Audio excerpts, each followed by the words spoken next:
किसी का पेट भरेगा। अगर यही बैग अगर हम किसी अनाथ आश्रम में दें तो हो सकता है उनका महीना हफ्ता इस अनाज से चले। सो प्लीज़ इस बात को सोचिए। मैं भूखा हूँ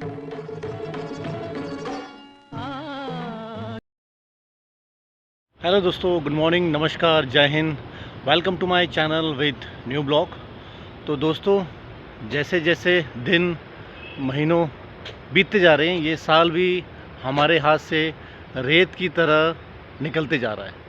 हमने क्या पाया क्या खोया, ये 31 दिसंबर को पूरे बैलेंस शीट या आपका जो अकाउंट है उसके हिसाब से आपको मिल जाएगा कि इस साल आपने क्या पाया और क्या नहीं पाया।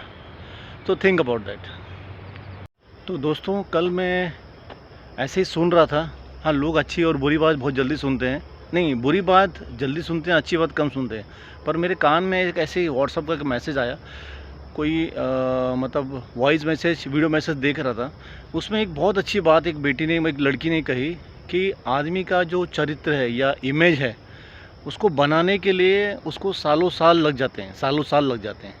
और उसमें एक धब्बा लगने के लिए कुछ चंद सेकंड लगते हैं। तो दोस्तों, मेरे सभी दोस्तों से यही निवेदन है कि प्लीज़ ऐसा काम ना घर में करें ना बाहर करें, जिससे आपकी इतनी महीनों की जो मेहनत है, इससे बनाए अपना जो इमेज है उसको कोई धब्बा लगे, कहीं दाग लगे।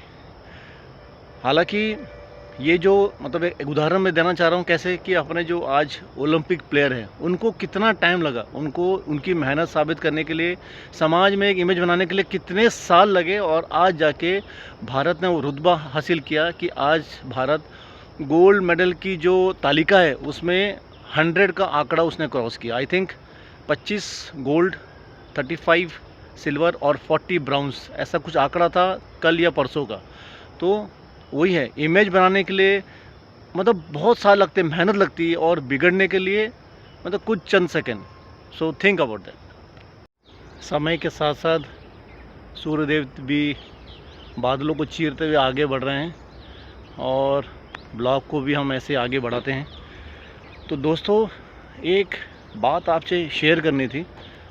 वो ये थी कि मेरा एक दोस्त है, मेरा कलीग है, जिसने एक बहुत ही अच्छा एग्ज़ाम्पल, मतलब उनके परिवार ने एक अच्छा एग्ज़ाम्पल सेट किया। दोस्त का नाम है मेरे अमित पाटिल, कोल्हापुर का रहने वाला है। उनके यहाँ पे एक कुछ हफ्तों पहले एक शादी थी। शादी में क्या होता है महाराष्ट्र में कि वर वधू को जो चावल, जिसे यहाँ महाराष्ट्र में तांदुल कहते हैं, वो चावल को वर वधू को एक, जब उनका कुछ मंत्र बोल के हम लोग, जब उनका शादी का ये प्रोग्राम होता है तो ये अपना चावल फेंक के हम लोग उनका ये करते हैं, मतलब शुभारंभ करते हैं, आशीर्वाद देते हैं। मंगल अष्टमी कहते हैं, मंगल अष्टमी। तो उस फैमिली ने ये डिसाइड किया कि हम लोग चावल जो पूरे स्टेज में 1800 लोगों को जो चावल का पैकेट देते हैं वो ना देते हुए सिर्फ स्टेज में चुनिंदा लोगों को, जैसे वर और वधू के जो माँ बाप है और ख़ास लोगों को ही तांदुल देंगे, चावल देंगे, और वो उनके अक्षरता डालेंगे आशीर्वाद के तौर पे। बाकी सब लोग शेक हैंड या हाथ से आशीर्वाद दे के ही उनको ये करेंगे। तो ये मैं कहता हूँ एक बहुत बड़ा एग्जाम्पल है। आज हमारे देश में इतनी भुखमरी है, इतनी पॉवर्टी है, तो कहीं ना कहीं ये बहुत अच्छा एग्जाम्पल सेट किया। नहीं तो आप विश्वास नहीं करेंगे, कम से कम बड़ी बड़ी शादियों में 1 से 2 पोता चावल को वो कुंकू लगा के, हल्दी लगा के सभी को पैकेट में बना के देते हैं। प्लास्टिक का वेस्ट होता है, अन्न का वेस्ट होता है, और वो अनाज सिर्फ कुछ 1-2 मिनट के बाद वो हमारे पैरों के नीचे होता है। सो प्लीज़ एक अन्न की जो इज्जत कीजिए, क्योंकि यही हमको एनर्जी देता है और उस एनर्जी को हम नीचे फेंक रहे हैं। यही किसी का पेट भरेगा। अगर यही बैग अगर हम किसी अनाथ आश्रम में दें तो हो सकता है उनका महीना हफ्ता इस अनाज से चले। सो प्लीज़ इस बात को सोचिए। मैं भूखा हूँ झुके शर्म से नैन हुई बेचैन द्रौपदी भोली इस विपदा में वनमाली को सूझी कौन ठिठोली वो खाली बर्तन ले आई आंखों में आंसू भर लाई हरी बोले क्यों शर्माती हो कि मुझसे अन्न छुपाती हो बस एक अन्न का ये दाना सुख देगा मुझको मनमाना सुख देगा मुझको मनमाना जब तक हर दाने का आदर मानव नहीं करेगा, तब तक कोटि कोटि जनता का कैसे पेट भरेगा।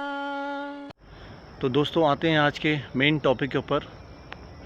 ये जो ग्रीन पेड़ आप मेरे सामने देख रहे हैं, इसके जो ग्रीन पत्ते हैं, समय के साथ ये जो ग्रीन पत्ते हैं येलो में कन्वर्ट हो जाएंगे और ये पेड़ की शाखाओं से, डालियों से नीचे गिर जाएंगे।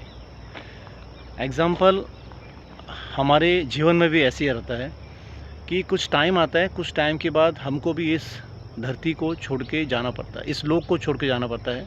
मैंने आपको पहले ही कहा कि हम इस रंगमंच के कुछ लोग मजे हुए कलाकार होते हैं जो लंबी लाइफ जीते हैं, और कुछ शॉर्ट टाइम में निकल जाते हैं। शॉर्ट टाइम इन सेंस प्रकृति में भी आंधी तूफान आती है, उसमें ही पत्ते झड़ जाते हैं, मतलब आकस्मिक उनको जब झटका लगता है गिर जाते हैं। तो ऐसे भी हमारे परिवार से कुछ लोग एक्सीडेंटल मौत होकर निकल जाते हैं। पर जिसको ये जीवन मिलता है, जो अंत तक जीता है, पीले पत्ते के समान नीचे गिरता है, वो जीवन सर्वोत्तम जीवन होता है, वो सब कुछ देख के जाता है। तो कहने का तात्पर्य है कि जो इस दुनिया में आता है उसको इस दुनिया को छोड़ के जाना पड़ता है। अब इसका संबंध आज के ब्लॉग से कहाँ है, ये सुनिए आप। तो दोस्तों वो जो पीला पत्ता है दोबारा तो उग नहीं पाएगा या दोबारा हरा नहीं हो पाएगा, पर उसकी जो यादें हैं उस वृक्ष के साथ बनी रहेगी। उसी प्रकार हमारे साथ भी हमारे जो लोग, हमारे माता पिता, हमारे जो संबंधी जो जाते हैं, उनकी यादें हमारे साथ बसी रहती है। बस उनको एक सेलिब्रेट करने का, उनको याद करने का, हम सालों साल याद करते हैं, पर उसका एक दिन होता है जिसे हिंदुओं में पितृपक्ष कहते हैं। क्रिश्चियन में भी वो शायद नवंबर 2 को बनाया जाता है। उसी को हमने पिछले हफ्ते सेलिब्रेट किया, मेरे फैमिली ने सेलिब्रेट किया, पर हमने कुछ सेलिब्रेट कुछ अलग ढंग से किया। उनको याद तो हमने किया ही किया, हम तो दिनों दिन याद करते हैं क्योंकि वो हैं तो हम हैं। पर हमने क्या किया कि एक जो अन्नदान होता है, हम चारों भाइयों ने मिलके एक अनाथ आश्रम में खरड़ी गांव में पूना में जाके हमने अन्नदान किया। ना हमने वहाँ फ़ोटोग्राफी करी, ना हमने कोई वहाँ पे दान देने टाइम कुछ किया। हाँ, उन्होंने एक पावती हमको दी है कि हाँ भाई आपका एक रिसिप्ट है, प्लीज़ आप इसको लेके जाइए। बोलने का तात्पर्य यह है ब्लॉग में कि मैं यहाँ भी नहीं बोलता, पर ये बोलना ज़रूरी है। मैं इसलिए कह रहा हूँ कि जब आपके भी घर में कुछ बर्थडे का प्रोग्राम होता है या कुछ शादी की सालगिरह होती है या कोई बड़ा इवेंट होता है, आप होटल में जाते हो, यहाँ वहाँ जाते हो, अगर उसका एक छोटा सा अंश ऐसी जगह में जाके दो तो उससे उनके जो कुछ दिन हैं वो आराम से बीत जाएंगे। क्योंकि ये ऐसी संस्था होती है, ओल्ड एज होमेज या जो भी कुछ बोलो, अनाथाश्रम बोलो, उनका आउट ऑफ जो इनकम होता है वो कुछ नहीं होता। हमारी क्या सैलरी है, उनका क्या कुछ नहीं होता है। तो उनको एक मदद मिल जाएगी और वो आपको बहुत बहुत आशीर्वाद देंगे, और आपके जो गए हुए हैं, जो आपके माँ बाप है, जो आपको याद करेंगे कि हाँ भाई एक अच्छे संस्कार दिए, ताकि इसी कारण से हमारे बच्चे या हमारी फैमिली ये काम कदम कर रही है। सोचिए इसके बारे में। तो दोस्तों मैं अपने ब्लॉग में बहुत बार कहता हूँ कि हमने भगवान को तो देखा नहीं, पर जो भगवान हमारे साथ थे, जो हमको अच्छे संस्कार दे के गए, हमको हष्ट-पुष्ट बना के गए, वो है हमारे माँ बाप। तो प्लीज़ अपने माँ बाप को अगर हैं तो मिस मत कीजिए, अगर आपके साथ नहीं है तो उनको याद कीजिए, उनकी अच्छाइयों को आप आगे फॉरवर्ड कीजिए, आपके आने वाली आगे पीढ़ियों को बताइए और अच्छे संस्कार अपने आने वाली पीढ़ी को दो। तभी जाके उनको एक खुशी होगी, हाँ भाई हमने जब मेहनत की और हमने जो अपनी मेहनत से हमारे बच्चों को पढ़ाया लिखाया, वो एक समाज में इज़्ज़तदार ओहदे में हैं और वो उनको सुकून लगे। प्लीज़ इसके बारे में सोचिए और अपने जो बुज़ुर्ग हैं उनका सम्मान कीजिए। इसी ब्लॉग के साथ, इसी शब्द के साथ मैं ब्लॉग यहीं ख़त्म करता हूँ। मिलते हैं अगले ब्लॉग में। मेरे ब्लॉग को प्लीज़ अगर आपने सब्सक्राइब नहीं किया तो प्लीज़ सब्सक्राइब कीजिए, लाइक कीजिए और आगे फॉरवर्ड कीजिए। मैं ऐसे ही छोटी छोटी बातों को आपके बीच में लेके आता रहूँगा। प्लीज़ मिलते हैं अगले ब्लॉग में। Good bye.